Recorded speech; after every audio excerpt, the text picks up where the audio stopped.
이스라엘 백성들이 애굽 땅에서 430년 동안 고통스럽게 종살이를 하다가 하나님의 은혜로 10가지 재앙과 더불어 능력으로 출애굽을 시작을 합니다. 이스라엘 백성들 앞에 가나안으로 가는 길에는 두 가지의 갈래길이 있었습니다. 하나는 해안을 따라서 블레셋 사람의 땅을 거쳐가는 길이 있었고, 또 하나는 홍해로 가는 광야의 길이 있었습니다. 물론 전자는 걸어가기에 편하고 또 열흘 정도 소요되는 길이었고, 또 후자는 험한 데다가 멀리 돌아서 가는 그러한 길이었습니다. 그런데 하나님은 지름길이 아니고 애들로 가는 길로 하나님이 인도해 가셨습니다. 출애굽기 13장 17절에 있는 말씀 가운데 보면 왜 하나님께서 그렇게 인도하셨느냐? 도중에 백성이 전쟁을 하게 되면 마음을 돌이켜서 애굽으로 돌아갈까 염려했기 때문이었다라고 성경은 이야기를 하고 있습니다. 이처럼 때로는 우리의 인생길, 때로는 돌아가는 길처럼 보여지지만, 때로는 멀고 힘든 길인 것처럼 보여지지만, 그러나 하나님이 인도하시는 길이라고 한다면 그 길이 좋은 길이다, 그 길이 축복의 길이다 라고 하는 것을 우리가 분명하게 깨닫는 저와 여러분들이 되어져야 될 줄로 믿습니다. 물론 이스라엘 백성들은 40년 동안이나 광야에서 온갖 고생과 어려움을 겪어야만 했지만, 그러나 그 경험들을 통해서 하나님은 순종을 훈련시키셨습니다. 다시 말하면 광야의 길, 하나님께서 인도해 주셨던 그 광야의 길은 하나님 말씀을 따라 사는 곳이었고, 또한 하나님과 동행하며 순종을 배우는 길이었다라고 말할 수가 있을 것입니다. 이처럼 하나님의 인도하시는 방식은 인간의 기대와 일치하지 않는 그런 경우들이 우리의 삶 가운데도 얼마나 많이 있는지 알 수가 없습니다. 그럴 때 우리는 어떻게 해야 하느냐? 오직 자신을 쳐서 하나님의 뜻에 복종시키는 그러한 우리의 자세가 있어야 할 줄로 믿습니다. 왜냐하면 순종이 제사보다 더 낫다라고 하나님은 말씀하고 계시기 때문에 그렇습니다. 오늘 우리가 함께 살펴보고자 하는 시편 46편에 있는 말씀은 고라 자손들에 의해서 쓰여진 시인데, 특별히 이 시편 46편은 종교개혁을 일으켰던 마틴 루터가 가장 애송했던 그러한 시 가운데 하나로 알려지고 있습니다. 종교개혁을 일으켰을 때에 루터에게 있어서 교황청의 힘은 막강했고, 또한 교황청은 굉장히 거대한 위협적인 세력이어서 얼마나 두려운지 때로는 밤에 잠을 잘지 못할 만큼 두려움을 가져다 주기도 했다라고 그렇게 이야기를 하고 있습니다. 이 소식을 들었던 마틴 루터의 친구였던 멜란 히튼이라고 하는 그런 친구가 위로의 편지를 쓰기를 시작을 했는데, 그 위로의 편지의 내용은 다른 것이 아니었습니다. 안부를 묻고 잠깐 쓰면서 시편 46편에 있는 말씀으로 마틴 루터를 격려했다라고 하는 그러한 일화가 있습니다. 뿐만 아니라 이 시편 46편은 마틴 루터가 죽음을 맞이했을 때에 한 소녀에 의해서 조사로 이 말씀을 낭독하게 할 만큼, 그래서 46편은 마틴 루터와 떼어놓을래야 떼어놓을 수 없을 만큼의 중요한 그러한 시편으로 알려지고 있습니다. 오늘 봉독해드린 말씀 가운데 보면 우리가 믿고 의지하는 하나님이 어떠한 하나님이신지 간략하게 오늘 1절에 있는 말씀 가운데 함축적으로 3가지를 우리에게 표현해 주고 있습니다. 먼저 첫째로는 하나님은 우리의 피난처시요. 다시 한번, 하나님은 우리의 피난처가 되시는 하나님. 시편 61편 3절에 있는 말씀 가운데도 보면 주는 나의 피난처시요 원수를 피하는 견고한 망대이심이니이다 라고 그렇게 시편 61편에도 고백이 되어지고 있습니다. 여러분, 이스라엘 백성들이 출애굽한 이후에 광야에서 40년 동안 순종의 훈련을 받습니다. 그리고 가나안 땅에 들어가서 원주민들을 징벌하고 그리고 지파별로 땅을 분배하게 되어졌는데 레위 지파들에게는 땅을 분배해 주지를 않습니다. 왜냐하면 레위 지파는 제사장의 지파였기 때문에 11지파가 내는 11조를 가지고도 생활해도 넉넉했기 때문이기도 했습니다. 레위 지파에게 있는 땅을 분배하지 않는 대신에 그들이 우거할 수 있는 성을 48개를 허락해 주셨습니다. 특히 요단강을 중점으로 해서 좌우 3개씩 6개는 특별한 성을 세워주셨는데 그것을 우리는 도피성이다 라고 그렇게 이야기를 하고 있습니다. 하나님이 왜 도피성을 만드셨습니까? 때로는 고의적이 아닌 일임에도 불구하고 피해의 악순환이 자꾸만 일어나는 것을 보면서 이런 때를 대비해서 과실치사범들을 보호하고자 만든 그런 제도가 바로 도피성 제도입니다. 일단 도피성에 들어가면 어떠한 죄인이든지 생명을 보호를 받습니다. 그리고 도피성 안에는 대제사장이 상주하면서 죄인들을 교육하고 훈련을 시킵니다. 죄인들은 제사장이 죽을 때까지 그곳에서 훈련받고 교육을 받다가 대제사장이 죽으면 이제는 어떤 죄를 졌다 할지라도 그 죄는 다 용서함을 받고 이제 자유인이 되어지는 그러한 허락받는 그러한 제도가 바로 도피성 제도입니다. 이처럼 도피성은 죄인들의 특별한 피난처가 되는 곳입니다. 또한 이러한 도피성은 오늘날 예수 그리스도의 모형이 된다라고 그렇게 말할 수가 있습니다. 누구든지 어떤 죄를 지었든지 예수 그리스도 앞으로 나오기만 하면 모든 죄가 사함을 받을 뿐만 아니라 하나님이 그들과 함께 하심으로 말미암아 사탄으로부터 또한 율법으로부터 죄악으로부터 우리는 자유함을 얻게 되어지는 그러한 은혜의 축복을 받게 되어진 줄로 믿습니다.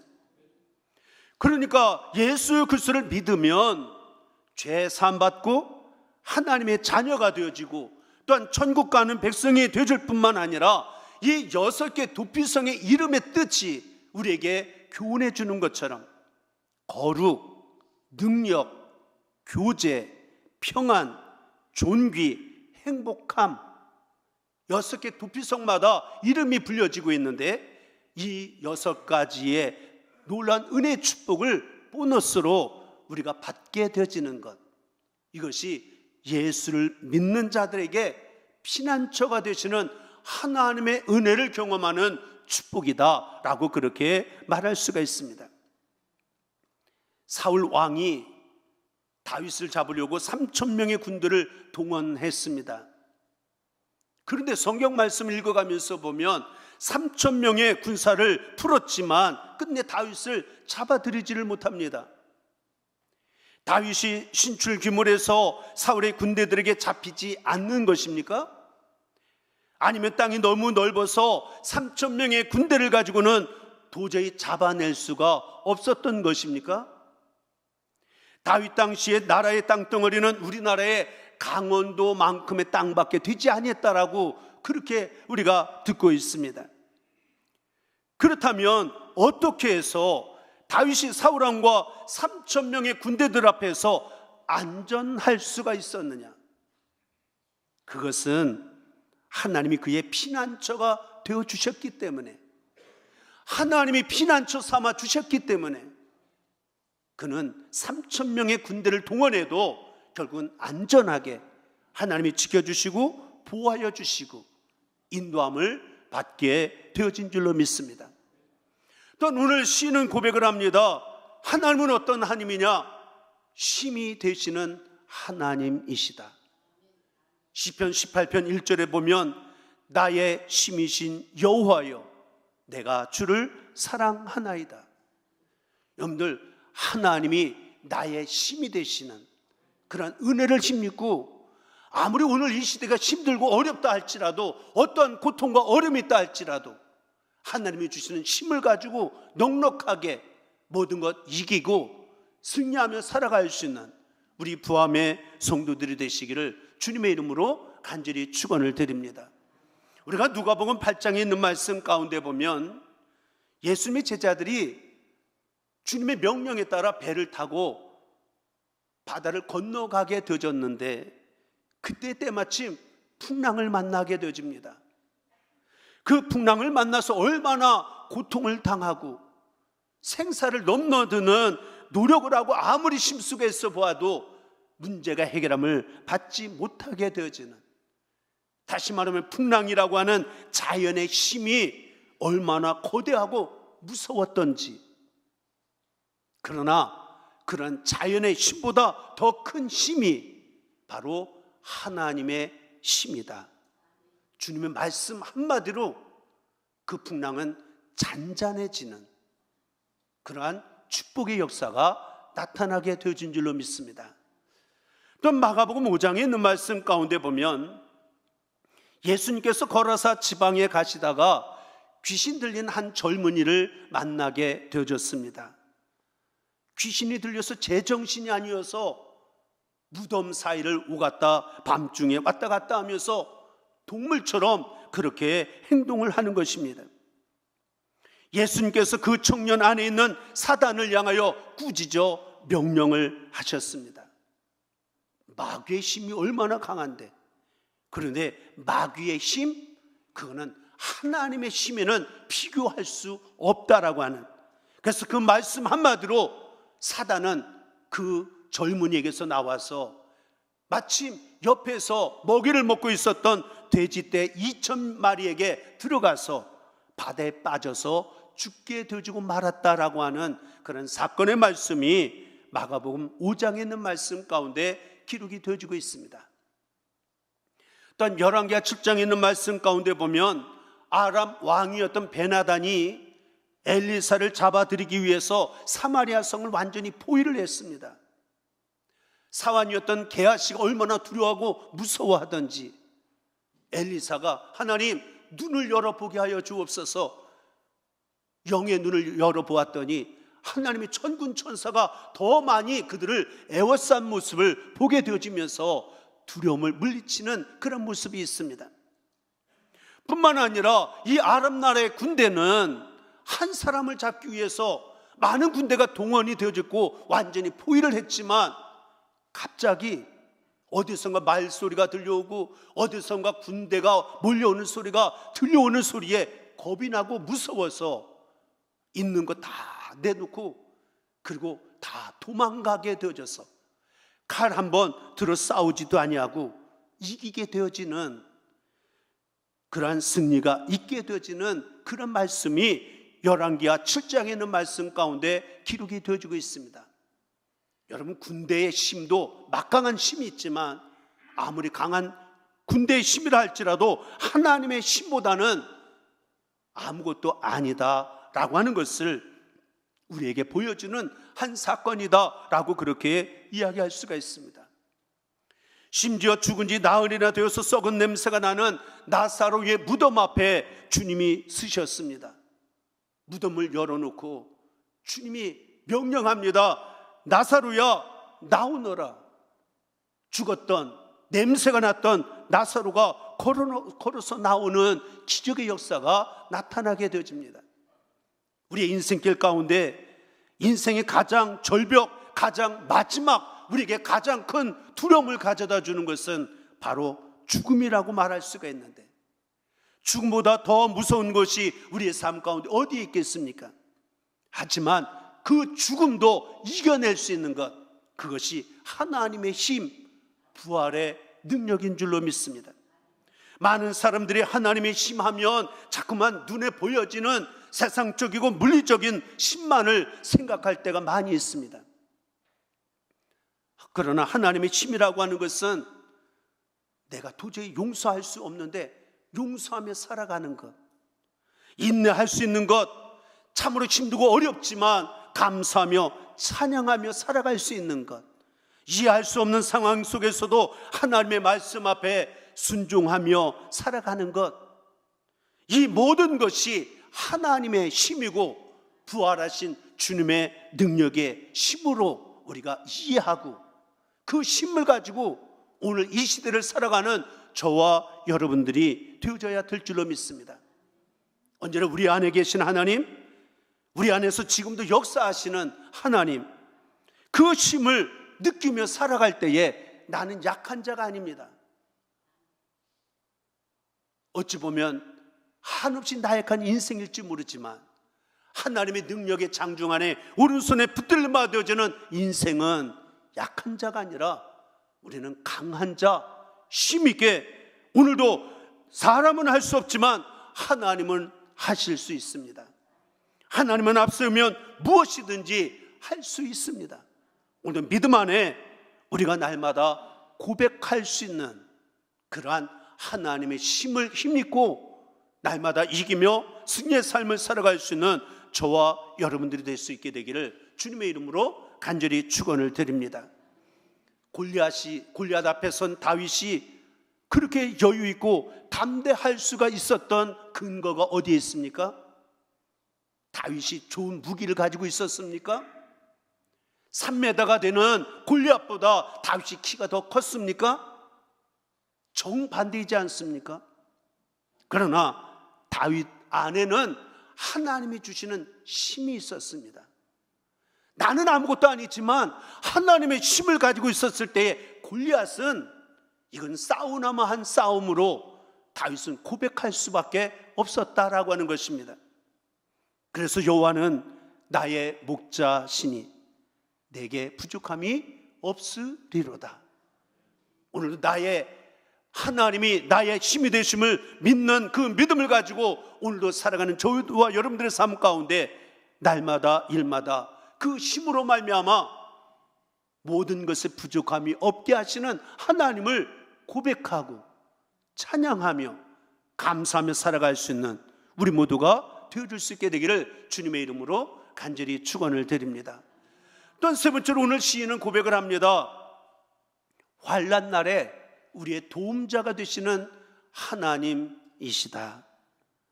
다시 말하면 하나님 우리의 피난처 또 힘이 되어주실 뿐만 아니라 아주 구체적인 도움이 되어주시는 하나님, 이 하나님을 저와 여러분들도 날마다 고백하며 살아가는 은혜가 있게 되시기를 주님의 이름으로 간절히 축원을 드립니다. 여러분들 참으로 힘들고 어려운 광야의 인생길을 걷는 저와 여러분들 삶, 하나님이 인간의 생사화복 오늘도 지켜주시고 보호하여 주시고 인도하여 주신다. 기도할 때만 그냥 아래는 기도 제목이 아니라 조금 더 의심 없이 이것을 정말 믿음으로 고백하며 우리가 살아가고 있습니까? 정말 하나님이 나를 도와주신다라고 하는 분명한 믿음 안에서 우리가 살아간다라고 한다면 어떤 환경 속에서도 그 신앙 안에서 우리는 더 적극적이고 역동적이고 긍정적인 삶의 자세를 가지고 살아가는 우리 모두가 되어져야 될 줄로 믿습니다. 여러분, 이스라엘 백성들 하나님께서 어떻게 도우시고 인도해 주셨는지 우리는 너무나도 잘 알고 있습니다. 모세를 보내주셔서 바로왕과 10가지 재앙을 가지고 싸우게 하시고 마침내 출애굽의 역사를 이루어 주셨던 하나님이셨습니다. 이들이 어디로 가야 할지 모르니까 하나님께는 구름기둥과 불기둥을 앞세우시면서 그들의 갈 바를 인도해 주셨습니다. 홍해바다를 앞에 두고 진퇴양난이 되어졌을 때에 바다를 열어서 육지같이 건너가게 하심으로 한 사람도 상처받지 아니하도록 하나님께서 이스라엘 백성들을 지켜보호해 주셨고, 더불어 애굽의 군사들은 그 홍해바다에 몰살당하게 하나님의 능력으로 역사하여 주셨습니다. 광야로 나갑니다. 먹을 것이 하나도 없어서 먹을 양식 때문에 걱정하고 근심할 수밖에 없었을 때에 하나님은 만나를 내려주시고 메추라기를 내려주셔서 그들의 먹을 것에 대하여 자유와 해방을 허락해 주셨습니다. 르비딤의 진을 쳤을 때에 마실 물이 없어서 백성들이 아우성을 치기 시작을 합니다. 심지어는 모세를 향하여 돌을 던지고자 하는 그런 무수까지 있게 되어졌을 때에 하나님의 명령에 의하여 지팡이로 반석을 쳐서 물이 나게 하심으로 가라지 않도록 물을 제공해 주심으로 그렇게 도우셨던 하나님 아니십니까? 가나안 땅에 들어갈 때에 여리고성이 이중성벽이 가로막고 있습니다. 여리고성을 어떻게 함락하였습니까? 하나님은 소리만, 함성만 지르라고, 하나님의 말씀대로 그들은 소리만 질렀을 뿐인데 칼 한번 휘두르지 아니하고 여리고성을 돌 하나 위에 돌 하나 남지 않는 승리를 가져왔던, 결국 하나님의 도움이 없이는 이스라엘 백성들은 결코 우리는 생각할 수 없는 그런 민족이 바로 이스라엘 백성들입니다. 그렇다면 하나님은 이스라엘 백성들만 이렇게 도우시는 하나님이시냐? 그렇지 않습니다. 여러분과 저도 하나님의 선택받은 영적인 이스라엘 민족이 되어졌기 때문입니다. 그래서 이스라엘 역사 가운데 나타나신 하나님의 구체적인 도우심이 저와 여러분들의 삶 가운데도 구체적으로 분명하게 확실하게 나타나는 역사가 있게 되질 줄로 믿습니다. 그러나 우리는 내일 일을 장담할 수 없는 인생입니다. 왜냐하면 우리가 복음 선과 가운데 불행이나 요행함을 내 뜻대로 할 수 없는 그런 인생길을 우리가 걸어가고 있기 때문에 그렇습니다.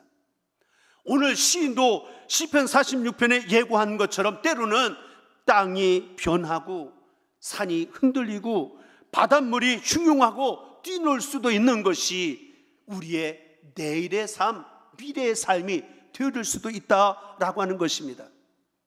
하지만 어떤 환경과 어떤 어려움이 온다 할지라도 이러할 때에 능력의 하나님, 그 하나님의 도우심이 보장된 삶을 살아간다라고 한다면 우리는 두려워하지 아니할 수 있고 어떤 환경 속에서도 찬양하며 살아갈 수 있는 진정한 하나님이 주시는 행복을 고백하며 살아갈 수 있는 저와 여러분들이 되어질 수가 있는 줄로 믿습니다. 그런데 우리가 한 가지 놓치지 말아야 할 것이 있습니다.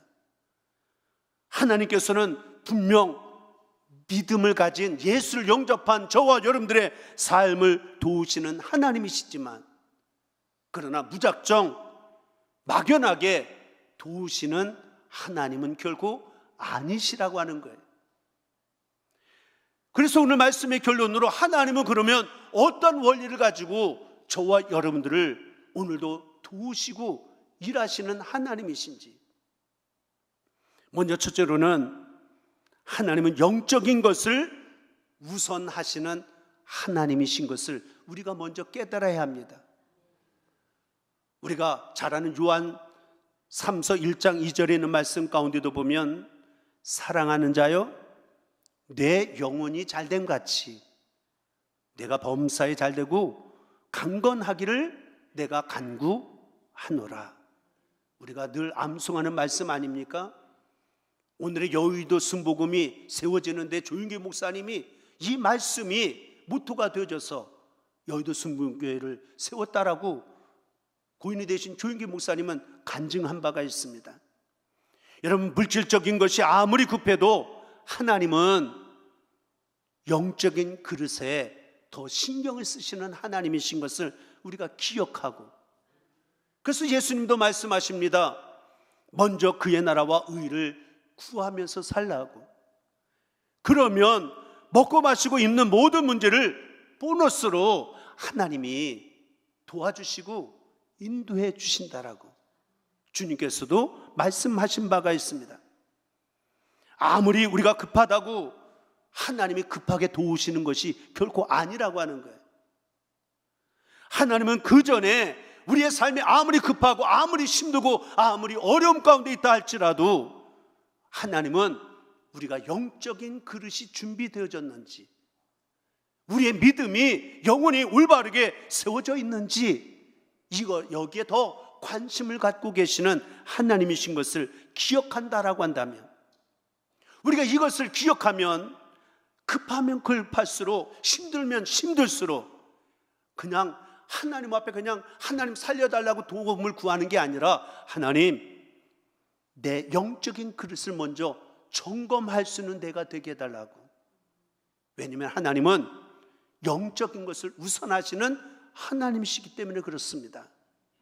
그래서 우리는 그냥 급하다고 하나님 도와달라고만 부르짖는 게 아니라 내 믿음을 점검해 보는 그런 기회가 되고, 그래서 영혼이 잘 되면 범사가 잘 되고 강건의 축복은 하나님이 역사하시는 은혜인 것을 저와 여러분들도 체험하고 간증할 수 있게 되시기를 주님의 이름으로 간절히 축원을 드립니다. 또한 두 번째로는 하나님의 도우심의 원리 가운데 하나는, 하나님은 결과가 중요한 게 아니고 과정을 중요하게 보신다라고 하는 거예요. 여러분, 예수님의 생애 클라이막스는 십자가와 부활입니다. 그래서 복음의 핵심은 십자가와 부활이에요. 그런데 그러면 우리는 그냥 십자가, 부활 이것만 우리가 붙들면 되는 게 아니라, 그 십자가가 세워지고 십자가가 이루어지기까지, 부활하시는 주님의 과정까지 예수님이 걸어가셨던 삶의 발자취들을 복음서 안에 보면 더 많이 기록이 되어지고 있고, 우리는 그 말씀 하나를 놓치지 않냐고 그 안에서 의미를 가지고 그 말씀을 통해서 교훈을 받고 있다라고 하는 것입니다.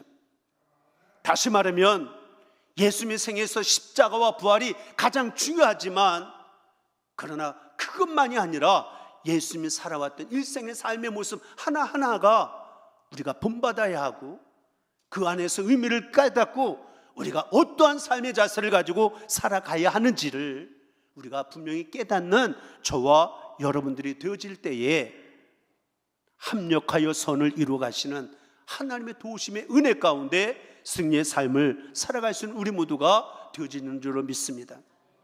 마지막으로 한 가지 더 말씀을 드리면, 하나님은 믿음의 분량만큼 도우시는 하나님이십니다.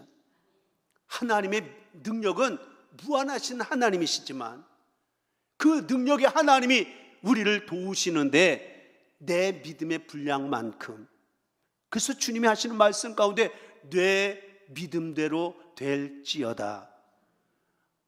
주님이, 하나님이 능력이 있으시니까 걱정하지 마, 그렇게 하나님은, 주님은 말씀하지 아니하고 내 믿음대로 될지어다. 결국은 믿음이 어리거나 믿음이 연약한 사람은 하나님의 도우심이 그림의 떡처럼 보여질 수도 있다라고 하는 것입니다.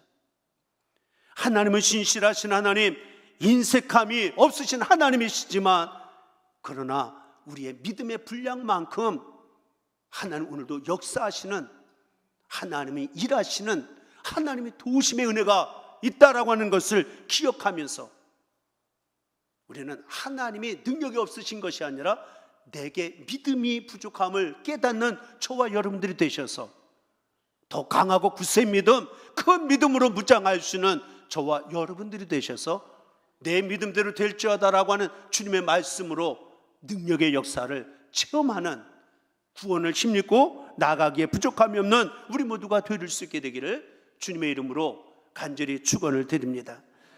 모세가 홍해 앞바다에서 두려워 떨고 있는 백성들을 향하여 이렇게 외쳤습니다. 출애굽기 14장 13절에 있는 말씀 가운데 보면, 너희는 두려워하지 말고 가만히 서서 여호와께서 오늘 너희를 위하여 행하시는 구원을 보라. 두려워하지 말라는 얘기예요. 내 힘으로는 길이 보이지 않고, 내 힘으로는 아무것도 앞이 보여지지 않고 소망이 없는 것처럼 보여진다 할지라도 살아계신 하나님의 도우심을 믿는 사람은 두려워하지 말고 가만히 서서 하나님이 어떻게 역사하시는지를 믿음을 가지고 보라. 왜요? 하나님이 친히 나를 대신하여 일하시고 역사하시기 때문에 내 힘으로는 해결할 수 없는 문제들도 하나님이 하시면 모든 문제가 해결함을 받는 축복된 역사가 있게 되어지기 때문인 줄로 믿습니다. 물론 두려움이라고 하는 것은 인간이 가지는 본능 아닙니까? 나는 두려움이 없다고요? 아마 다른 두려움이 없어도 때로는 한편으로 어떠한 두려움이 우리 안에 있어서 늘 마음의 두려움, 때로는 염려, 근심 안고 살아가는 것이 우리들의 인생일 수 있지만, 하지만 두려움이 있을 때마다 우리는 지체하지 말고 모든 문제를 해결해 주시는 능력이 있으신 하나님, 그 하나님을 먼저 찾고 하나님 앞에 나의 있는 모습 이대로를 그냥 아뢰고 하나님의 도우심을 구하면, 그러면 하나님이 일하시고 하나님이 역사하시면 불가능을 가능케 하시고 무에서 유가 되어지는 놀라운 축복의 역사를 하나님께서 이루어 가실 줄로 믿습니다. 이스라엘 백성들 가운데 모세가 외쳤던 것처럼, 그렇게 고백했던 그 믿음처럼 실제적으로 이루어졌던 것처럼 오늘도 내일도 영원토록 우리를 대신하여 싸워주실 하나님이심을 믿고 의지하고 하나님 앞에 더 가까이 나가 내어 맡기고 하나님의 도우심을 받고 살아가는 저와 여러분들이 되셔서 오늘도 나를 묻고 있는 어떠한 문제를 할지라도 그 문제를 해결함을 받고 승리자로 나가는 은혜와 축복이 있어지게 되시기를 다시 한번 주님의 이름으로 간절히 축원을 드립니다. 기도하겠습니다. 사랑의 아버지 하나님, 우리의 피난처가 되시고 우리의 힘이 되어주시고 환난 가운데도 우리를 도와주시는 살아계신 하나님, 그 하나님을 향한 온전한 믿음 위에 믿음을 더하는 우리 부함의 성도들이 되게 하여 주옵소서. 영적인 것을 더 귀하게 여기시고 결과만이 아니라 과정도 귀하게 보시는 하나님이심을 기억하며 오늘도 하나님이 대신하여 싸워주심으로 구원하시는 것 믿음을 가지고 두려워하지 말고 보라고 우리에게 명령하시는 말씀 아멘으로 붙들고 오늘의 삶의 어려움과 고난을 이겨내고 승리하며 나가는 축복된 삶을 살아가는 우리 모두가 되게 하여 주옵소서. 믿사옵고 우리 주 예수 그리스도를 받들어 간절히 기도드리옵나이다. 아멘.